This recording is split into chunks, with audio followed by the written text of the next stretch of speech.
Hi, welcome to practice. I'm Casey and this is May, and today we are going to be doing our third in the series, Lenten Bible Restorative Yin. Lenten just means the period of time leading up to Jesus's crucifixion and resurrection. Bible, whenever I use that in my titles, just indicates that I'll be reading passages from the Bible. And restorative yin is a practice of yoga where we really are just relaxing, and there shouldn't be a lot of or any holding or tension in the body, just relaxing, and we hold them for longer periods of time. I will be reading just one story from the Bible today. If you're interested in the reference, I will list that down below, as well as the version I'm reading from. Maybe you don't know Jesus and you're a little like, I don't want to be doing this with my yoga, then I would just encourage you to give it a try. The restorative yoga is still there for sure. And if you find that you try it and you don't like it, then I would suggest doing a practice in my Simply Yin series, which is also intended to just be super chill. Props I would suggest to bring along today would be a bolster or a pillow and another pillow. So that is 2 pillow type items. When you're ready, meet me back here in a comfortable seat and let's jump right in.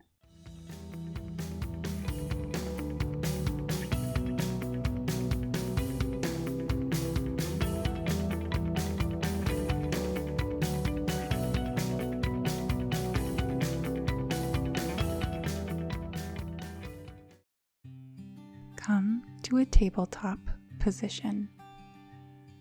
Bring your right knee to your right wrist. Bring your hips and left leg down. Your right foot can be moved close to the groin for a more restful posture. Untuck your left foot, resting the top of the foot and the shin on the floor.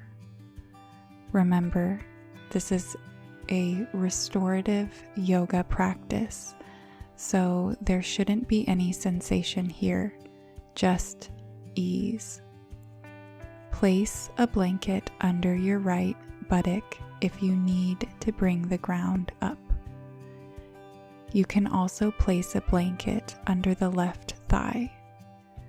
Bring a pillow or bolster out in front of you and lay your torso down onto it.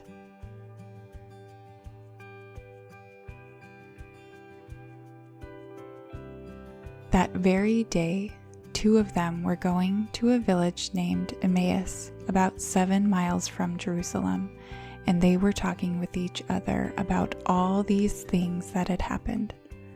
While they were talking and discussing together, Jesus himself drew near and went with them. But their eyes were kept from recognizing him, and he said to them, "What is this conversation that you are holding with each other as you walk?" And they stood still, looking sad. Then one of them, named Cleopas, answered him, "Are you the only visitor to Jerusalem who does not know the things that have happened there in these days?" And he said to them, "What things?" And they said to him, "Concerning Jesus of Nazareth, a man who was a prophet, mighty in deed and word before God and all the people, and how our chief priests and rulers delivered him up to be condemned to death and crucified him. But we had hoped that he was the one to redeem Israel. Yes, and besides all this, it is now the 3rd day since these things happened. Moreover, some women of our company amazed us. They were at the tomb early in the morning, and when they did not find his body, they came back, saying they had seen a vision of angels who said that he was alive."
So slowly, and using your hands, lift your torso up.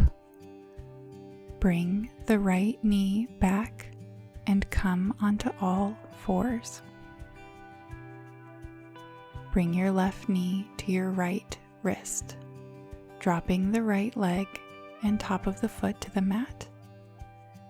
You may choose to take the same modifications as you did on the right side here, or this side of your body may need something different. Take the modifications that are appropriate for this side, then drape the body towards the ground. Some of those who were with us went to the tomb and found it just as the woman had said, but him they did not see. And he said to them, "O foolish ones, and slow of heart to believe all that the prophets have spoken. Was it not necessary that the Christ should suffer these things and enter into his glory?" And beginning with Moses and all the prophets, he interpreted to them in all the scriptures the things concerning himself. So they drew near to the village to which they were going. He acted as if he were going farther, but they urged him strongly, saying, "Stay with us, for it is toward evening and the day is now far spent." So he went in to stay with them. When he was at the table with them, he took the bread and blessed it and broke it and gave it to them. And their eyes were opened and they recognized him, and he vanished from their sight. They said to each other, "Did not our hearts burn within us while he talked to us on the road, while he opened to us the scriptures?" And they rose that same hour and returned to Jerusalem.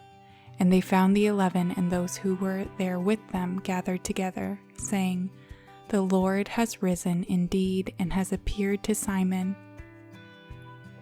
Then they told what had happened on the road and how he was known to them in the breaking of the bread.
Gently and slowly bring your torso upright. Shift onto the left hip and bring the right leg out in front of you. Release both legs out long. Windshield wiper the feet back and forth.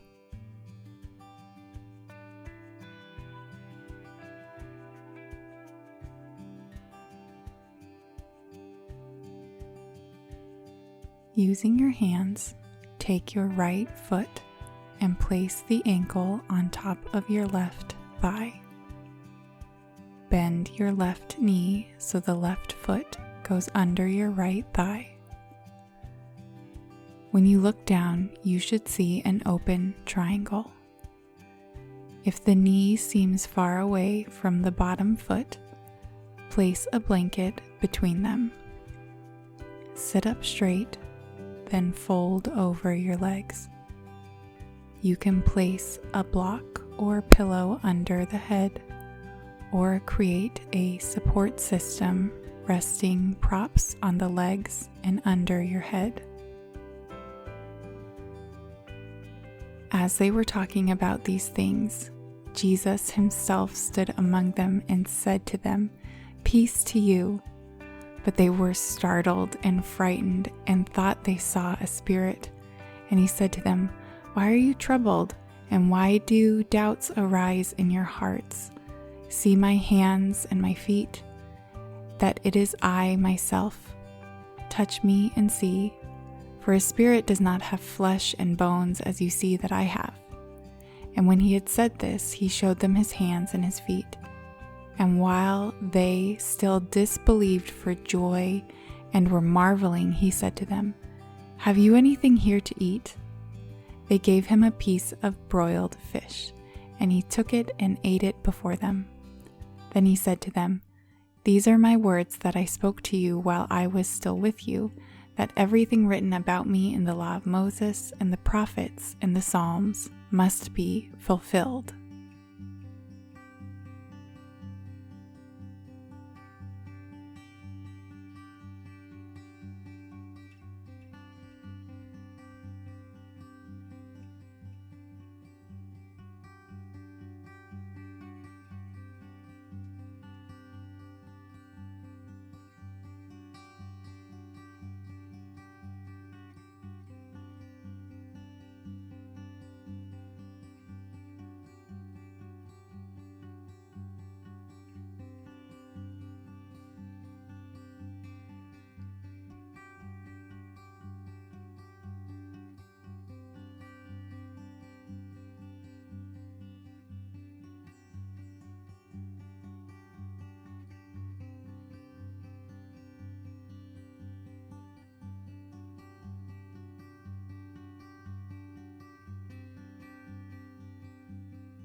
Slowly bring the torso up.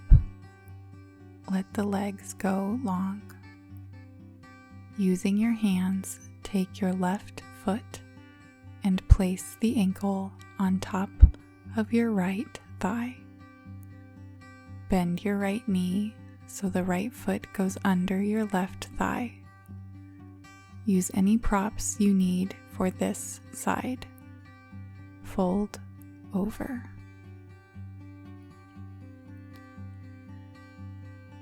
Then he opened their minds to understand the scriptures and said to them, "Thus it is written that the Christ should suffer and on the third day rise from the dead, and that repentance for the forgiveness of sins should be proclaimed in his name to all nations, beginning from Jerusalem. You are witnesses of these things, and behold, I am sending the promise of my Father upon you. But stay in the city until you are clothed with power from on high." And he led them out as far as Bethany, and lifting up his hands, he blessed them. While he blessed them, he parted from them and was carried up into heaven.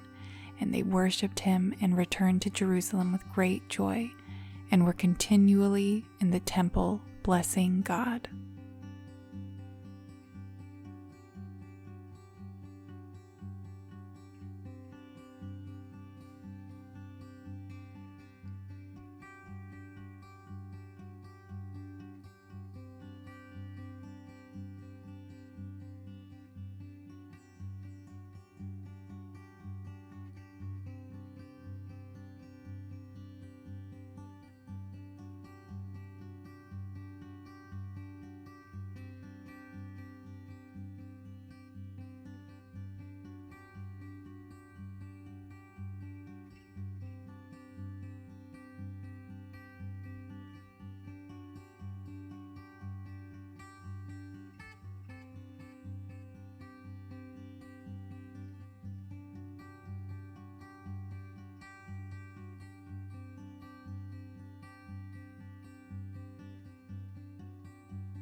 So, gently lift your torso up. Unfold your legs and let them go straight in front of you. Roll down onto your back. As we prepare for Shavasana, take a moment to survey your body, adjusting it to make it as comfortable as possible. Don't ignore small details. When parts of your body are still asking for attention, they are not completely at ease and continue to disturb the central nervous system. Relax and allow the rhythmic nature of the breath to take over as inhalation and exhalation flow effortlessly into one another. Soften the face, the front of the neck and throat, the chest, the tops of the shoulders, the arms, all the way to the tips of your fingers. Relax the rib cage in the area of your heart. The abdomen softens as it rises and falls with the breath. The tops of the thighs soften, and your relaxed attention flows all the way down to the tips of the toes. As muscles relax, the nerve impulses traveling to and from them decrease, and the brain calms down. A message of relaxation spreads throughout the entire nervous system, and gradually the tensions that have crept into your body and mind release. You've likely switched from the sympathetic to the parasympathetic nervous system by now. Take this time to allow your body to just let go completely. You may choose to use this time as a conscious prayer, a time to listen for the whispers of the Spirit, or something else. At any rate, this is your time of peace. Protect it from thoughts that can wait for you for a few minutes. Right now, just be.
Before you open your eyes and re-engage with all your senses, bring your awareness back to the space around you, the reality of your life. Engage your fingers and toes, awakening the body for the rest of your day. Thank you so much for choosing to practice with me today. I am grateful for people who prioritize healing and grace for themselves and with others, which you did today. I hope you're proud of that. Place your hands together, really feeling each palm and fingertip with the other hand. Bring your hands to your forehead. Inhale to fill the lungs up. Open-mouthed, long exhale. Namaste.